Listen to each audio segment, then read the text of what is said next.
Ахметжанұлы Нұрғиса.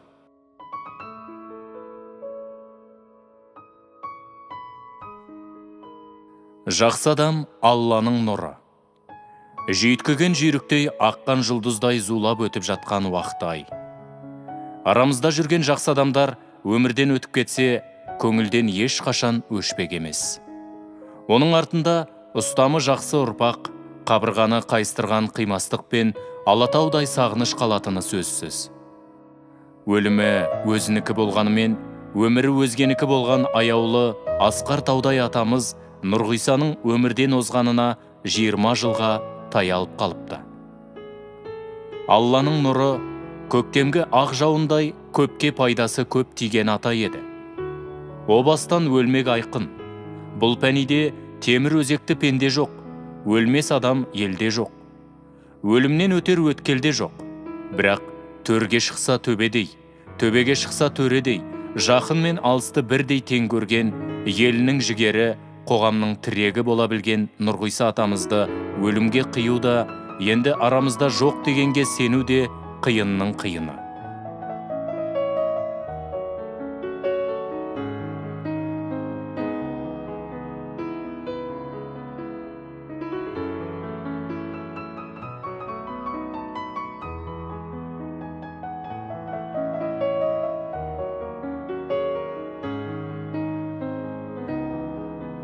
Қадыр Мырзали ақынның бір өлеңінде адам күліп тумайды, адам жылап туады.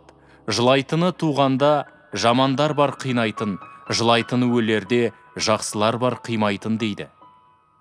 Әулетімізде жүрек ауыртар, көңіл мұңайтар қайғы орын алды. Құдайға да жақсылар керек деген бабалар сөзінен байыз тауып, салмақты сабырдың тұтқынында отырудан басқа амал бар ма? Міне, ел арасында Төле бидей болмаса да, Төбе бидей баянды беделі бар, өнегесі өзгеше, шапағаты мол, ортамызда жүргенде хансың деп, ханға лайық жансың деп бағалайтын азаматты Нұрғиса Ахметжанұлын күллі халық болып соңғы сапарға көзіміздің жасын сыға тұрып, қимай шығарып салғанымыз күні кеше сияқты еді. Кешегі күннен жүйрік жоқ деген осы да. Иә, Нұрғиса атамыздың жағасы жоқ, жеңі жоқ көйлек кигеніне, есігі жоқ, төрі жоқ, мәңгілік үйіне енгеніне 20 жыл. Жүзі сұсты көрінгенмен, жүрегі жылы атамыз туралы менің есіме Сырбай Мәуленовтің Сәкен туралы өлеңі түсті. Онда, өлімге жан екенсің қиялмайтын, өлеңнің құшағына сиялмайтын, қазақты білгің келсе міне осы деп, көрсетсең жер жүзінен ұялмайтын деген жолдар бар.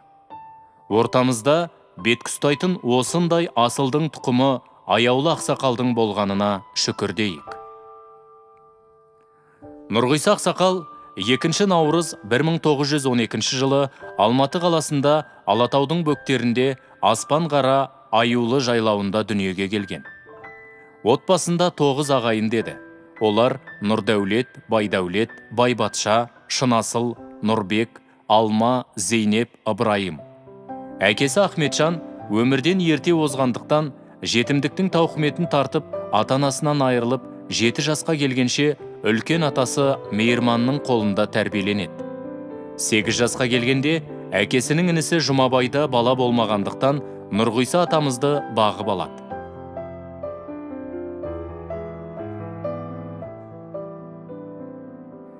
Ер жетіп, оң солын таңып, үйленіп, өз алдына отау тігеді.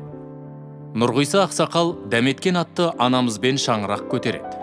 Өмірлік қосағы дәметкен анамызбен 9 баланы дүниеге алып келеді. Аухан, Ақжол, Жолдасбек, Қуандық, Күмісхан, Алмабек.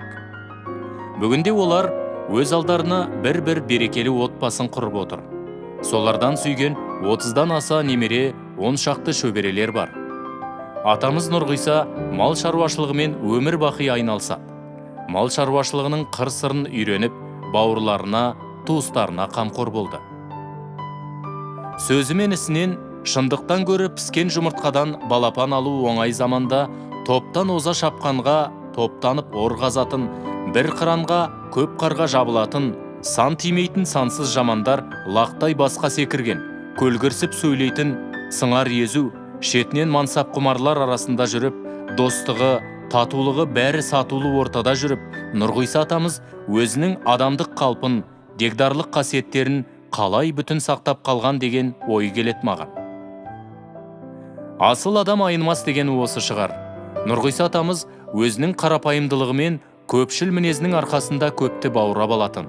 Біліп тұрса да, оның өзінде Нұрғиса ақсақал жақсының жолын, жастардың тілеуін кеспей, ешкімге көлеңкесін түсірмей, қисайғанды түзеп, жығылғанды сүйеп, дүниеден жарық болып өтті. Өз басым Нұрғиса ақсақалды пендешілікке парасатты, ұсақтыққа ірлікті, қастыққа достықты, кертартпаға кісілікті қарсы қойып өмір кешті деп ойлаймын. Болар елдің баласы біріне бірі бассың дер деген ау. Алдамшы мынау дүниеде сыйластықтың жөн жосығын адамға ерекше қасиет, телегей теңіз дарын бергенде, Алла тағала оның кескін келбетін, болмыс бітімін, түр тұлғасын, жүріс тұрысын, кесімді сөзін, кесек ой толғамдарын соған сай етіп береді деген бар. Ағайын туыстары, балалары, жора жолдастары осы тұрғыдағы азамат деп, ақсақал деп сыйлады, мақтан етті. Жақсы адам Алланың нұры дейді. Бірінші байлығым халқым деп білген, ойы да, бойы да биік, сөзі де, ісі де ірі, жаны мен қолы бірдей таза, кішілік пен кісіліктен жаралған, періште пейілді, тұғыры биік тұлға Нұрғиса атамыздың туыстары болғанымызға, тіршіліктегі нұрлы бір кезеңіміз деп еске аламыз. Атамыз 20 жасынан мал бағудың қыр-сырын үйреніп, малшылықтың тізгінін ұстауы куә. Ақыл мен қайрат жол табар деген міне осы. Содан зейнет жасына жеткенше белін шешпей, аттан түспей елі үшін еңбек етті. Жора жолдас, туған туыс, ағайындары, қайын жұртына деген көңілі көлдей еді. Барлығын іздеп, шақырған жерден қалмай жүретін. Қазақтың ірілерінің бірі Нұрғиса ақсақал жарық дүниеден қашан кеткенше басынан бағы таймаған адам. Әрине, бұл жалғанда төрт жағы төрт құбыла болған пенде сирек, алайда тіршіліктің ләззаты отбасында дейтін болсақ, Нұрғиса атамыз бұл жағынан бақытты еді. Естеріңізде ме? Тұрмағанбет ақын ерін күткен әйелді ханым десе болады деп жырлағаны. Жігіттің бұл жалғанда арманы көп, егерде тең болмаса алған жары деп бұрынғылар бекер айтпаған болар. Олай болса, ақсақалдың сүйікті жары дәметкен апамыз, шаңырақтың ұйытқысы, асыл әже, атамыздың қас қабағына қарап, ағамның қара шаңырағын шаттыққа толтырды. Ерлі зайыптылар бірін-бірі тәрбиелеп, бірін-бірі өмір бақи жетелеп жүрді. Алтындай қыздарды, торсықтай ұлдарды дүниеге әкелді. Қыдыр дарыған, құт қонған шаңырақ деген осылай болады емес пе?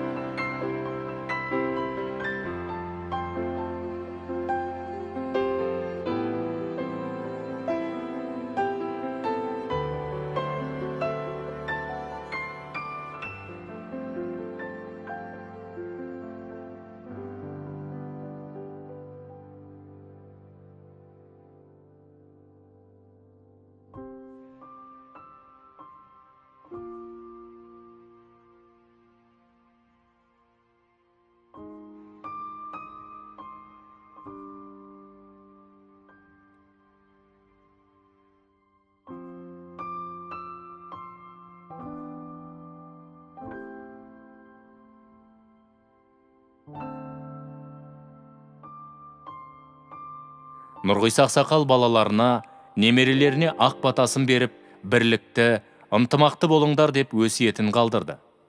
Балаларын үйлендіріп, өз алдына шаңырақ құрдырып, немере шөберелерінің ер жеткенін көріп, олардың жеткен жетістіктеріне қуанып, алдына қойған мақсат мұраттарына жетіп, бақытты күй кешті десек те болады. Адам бұл дүниенің қонағы. Мұндайда сабырға қайрат қосатын, қайнаған күйікті басатын жұбату айту қиын. Тек ағайындарға, туыстарға, Аллаға Мұхаммед пайғамбардан жақын кім бар? Ахметжан әулетінің жақсыларын Алла қасын алған. Біз одан артықпыз ба? Бұл пәнидің жалғандығын осыдан ақ білуге болады. Шүкіршілік етейік, сабыр сақтайық. жер бетінде тірі жүрген адамдар өзара тату болайық, болған іске болаттай болыңдар дегім келеді. Оқыған дұғамыз қабыл болып, Нұрғиса атамыз бен Ахметжан әулетінің игі жақсыларының жаны жұмақта болсын.